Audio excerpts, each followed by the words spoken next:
Hey guys, in today's video I wanted to show you the difference between a super grandmaster like Magnus Carlsen and my own playing style.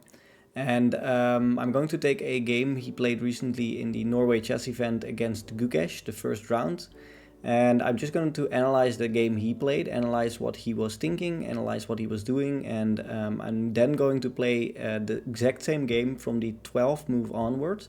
I'm going to explain what my thought process would be in a certain position, what I would think about, how I would approach a certain position like that. And hopefully it gives a lot of insight on the difference between his thinking patterns and my thinking patterns, which is very interesting to know, of course. So yeah, let's just dive right in and hopefully you will enjoy the video. Okay guys, I'm back and I have this exact position here in front of me. This is the position Gukes versus Magnus Carlsen on the Norway chess event in 2025. This is the 12th move. After the 12th move, this exact position was on the board. Gukes is playing with the black pieces and Magnus Carlsen was playing with the white pieces. We're going to emulate as if we were Magnus Carlsen, so I would probably play with the white pieces. I'm going to play with the white pieces here. And yeah, the first thing I would notice here is that the material count is equal. There's 2 knights, a dark squared bishop, and 2 rooks and a queen for both sides, and an equal amount of pawns. The second thing I would probably look at here is the fact that this pawn is pinned to my king, and there might be some sort of takes ideas, and take. That is something that comes to mind. Another thing that comes to mind is that his king is castled and in the corner here, which is very nice, and my king is out in the open. So I would probably prefer to castle right now, but if I look at this position a little bit longer, I see that g5 is a possibility, which is annoying because I really don't want to allow g5. If I castle g5, I have to go like bishop e5 because I can't go to g3 because there's a knight. So these pieces are a little bit cramped. So I would probably play h4 first to prevent g5. My opponent plays c4. I would probably just castle here, looks fine. He goes queen b5, which is a bit annoying because I would really like to play e4 here, take, and then take with the knight and take with the queen, but then I lose this pawn and I'm completely losing. So I would probably play rook d2 here, protecting this. And now we can go for this plan, which is interesting. Okay, he plays queen f5, really. Queen f5, yeah, I guess that is a move maybe, huh? I would probably just take and maybe slide the bishop back, although do I want my bishop on this diagonal or on this diagonal? Also don't really want to lose this pawn, so maybe I would just slide back here. Okay, he goes for this. Let's put my other rook here in the center. Okay, he wants to go for this, which is also understandable, to be fair, because now my rook is kind of cramped. Interesting. So he wants to go here, huh? That is when I might be able to play here, here, and here. Is that an idea? That looks very passive too.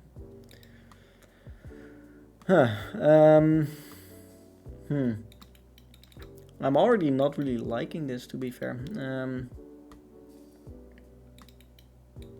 I'm gonna go for this. Don't really know what to do otherwise, so. And maybe I'll put my queen here, try to go for a queen to 8. So one of the things is, obviously I'm playing a much higher rated opponent. So at this point I would probably be happy with a draw if I could get a draw here. So maybe like my playing style also depends on who I'm playing, of course. And if I play a 2700 rated grandmaster, I would probably do as much as I can to preserve a draw, which is definitely still very hard, but okay. So what do you do here? I'm not exactly sure. Maybe like f4, f5, but I don't really know if I like that plan. This is weak.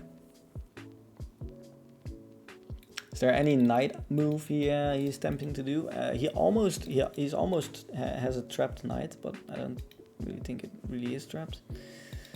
So maybe I would go for something like this. Is there like, there's no real check right now. So here, what about if he goes here, then I can jump in. Okay, so I would probably maybe go for something like this. Okay, he kind of just defends that, which is understandable.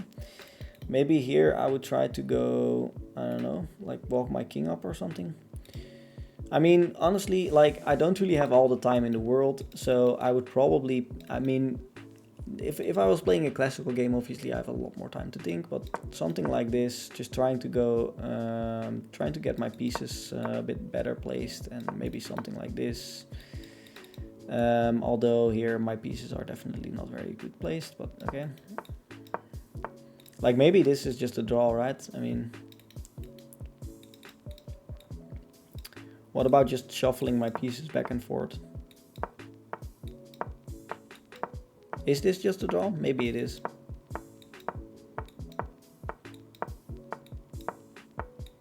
Maybe at some point he's going to sacrifice something. Okay, now he goes for this, yeah. So, obviously you shouldn't really play like this, because if you keep moving pieces, he's just going to reroute all of his pieces and get some sort of advantage going at a certain point, but yeah, okay. Just knight back. I don't know. So this is like a little bit weak right now, but not really. Maybe I'm just gonna go back to shuffling. I mean,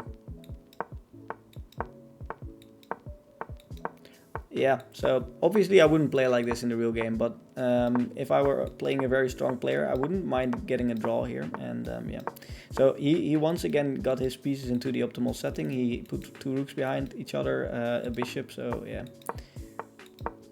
But maybe this is a draw, right? I mean, I'm not sure. Okay, it is. Okay, so apparently in this position, the 2700 rated opponent would take a draw, because there's not really a whole lot of things to do.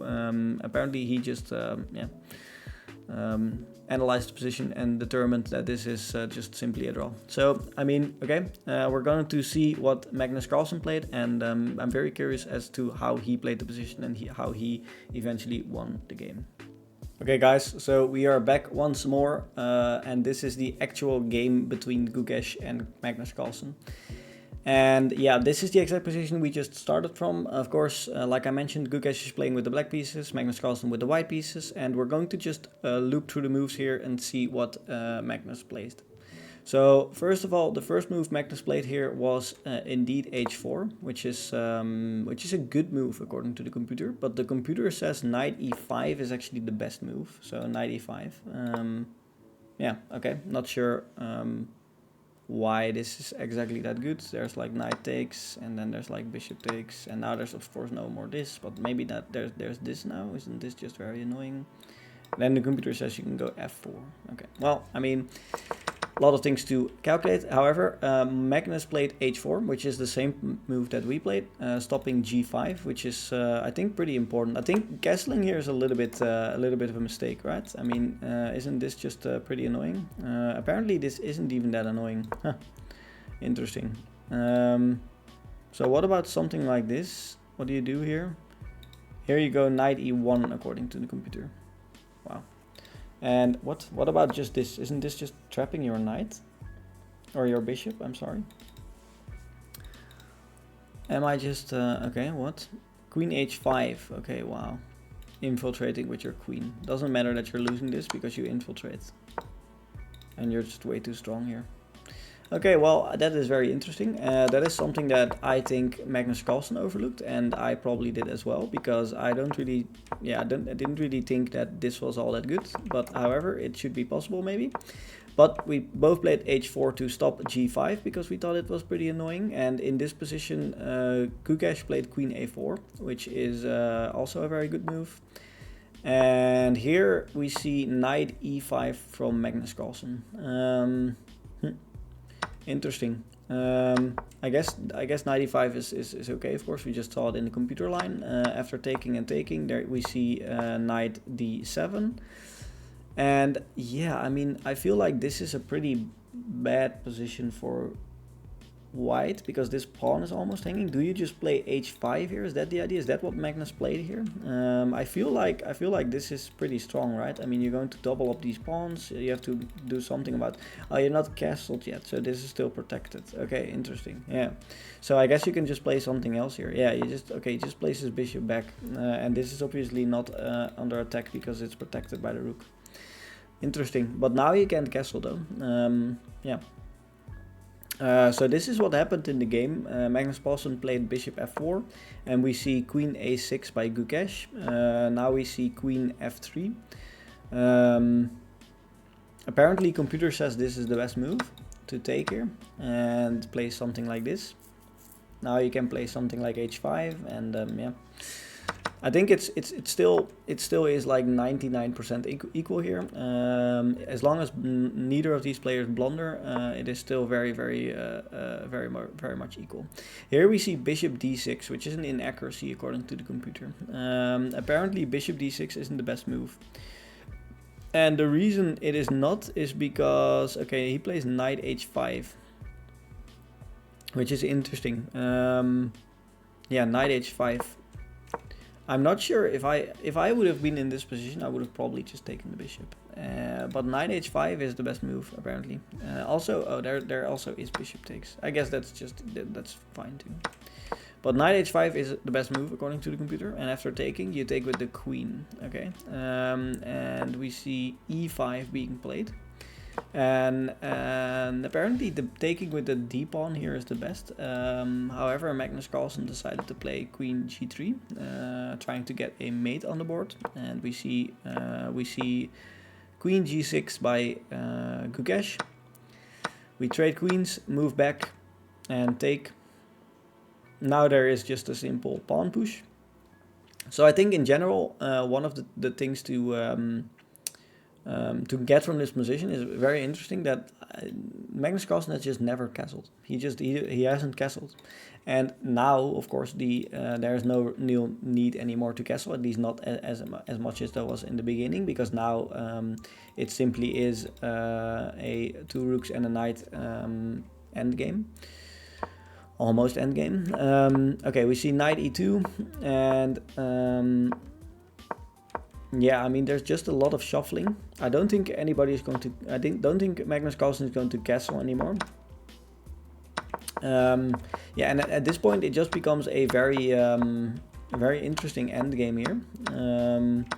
And I think the ending of this game was the most interesting part. Like moves like this. This is also just very interesting. I would probably not move king d2 here, losing this pawn. I would probably never do that or never allow that. It is fine though, but I mean, obviously you take this pawn, which is something you get in return, but yeah, like I mentioned, I would probably not go for something like that. Yeah, and at a certain point here, the game became very interesting. So there is this outside pass pawn, or actually 2 outside pass pawns. So this is not really passed, because there's still a pawn here on the f file. But it is very imbalanced, because we have 3 pawns here in the center. There's 1 pawn from Gukesh in the center, and there's like 2 pawns from him, which are on the side of the board. So that is very interesting. And I think probably also comes down to being a grandmaster, which is very interesting to see. And here, once again, they calculated all the way through that if they go here, you can just simply take the knight, and after making a queen, then Magnus Carlsen could make a queen. This is still theoretically a draw, but as you can see in a few moves, is that here Gukesh makes a mistake by going queen h6 check. Very difficult, of course. The only move that works is rook g2 check, which is, yeah, I mean, obviously very difficult to find. And yeah, I already find it very fascinating that they calculated all the way through, like taking the knight, pushing, and getting a queen and a rook, and getting a queen and a rook against a knight. That this is still a draw for Magnus Carlsen, because obviously there still is a knight. So I think that's very fascinating. And yeah, however, there we see a mistake, queen a6 check, and king c2 is a move that Magnus Carlsen plays, which saves the game. We see queen g6 check, and now there is a simple king b2, and we see another check, and after king a2, Magnus Carlsen is winning, and we see another check, and there is another simple king a3 move. Honestly, astounding, really, because I would probably, if I get into situations like this where I only have like where I can give like certain checks, and the king like this is all the way open, I would probably feel very good as Gukesh too. I would probably think I was at least holding a draw, maybe doing very well. However, we see after takes, we see queen h8 and king g6, rook a6, and now there is this move, there's another check, and here after rook e6, Gukesh resigned, because the point is that, let's see, if you go king d3, for example, there is queen f3, and now it doesn't really matter where you go. If you go anywhere, if you go here, for example, there's this, of course. If you go anywhere here, there's taking with check. If you go here, I believe the best move is queen e4, and then there's this mate. So yeah, I wonder if all the way back in this position, Magnus Carlsen had already calculated that if he got a queen, there would be a series of checks here, and that after all those checks, he would be able to Gukesh would be able to win the knight, and after winning the knight, he would be able to win after this, which apparently queen h8 isn't even the best move. The best move would be queen. Okay, no, it is. Yeah, okay, I don't know why my computer said that queen h8 isn't the best move, because it clearly is. So yeah, that just very interesting. And once again here, only one move that wins the game, rook e6. I am curious though what happens after king d4. There is queen d6, and you're once again getting mated probably. Yeah, rook e4 check, and you have to block, and then this is mate. Yeah. Well, very interesting endgame here, and as you can see, I think it comes down to the fact that they are, like Magnus Carlsen is better at calculating, better at holding a certain position, which is obviously very difficult to do. And in my game, you can see that I really tend to sometimes still get into positions which are difficult for me. And overall, I think my vision and my analysis is a little bit more short-sighted and looks at like what is the best move in a certain position. Is there any tactic? Is there any way to win? How can I improve my knight or something? How can I improve one piece? And I think at like the super grandmaster level, it definitely goes a lot farther than that. And there's also thinking about what is like calculating deep lines, and not only that, but also thinking about how can I make moves that that don't give myself a bad position. I think that is the main thing. I think often I come in positions where I am all of a sudden thinking, how am I so bad here? What happened? Why can I suddenly not move any piece? Why is it so difficult to improve my position? And I think that is a main difference between me and super grandmasters, which is very interesting, because there are still lots to learn. And hopefully you liked the video and you learned a lot from the difference in playing style between a super grandmaster and a 1900 rated player. And yeah, hopefully I can see you guys in the next video. Bye.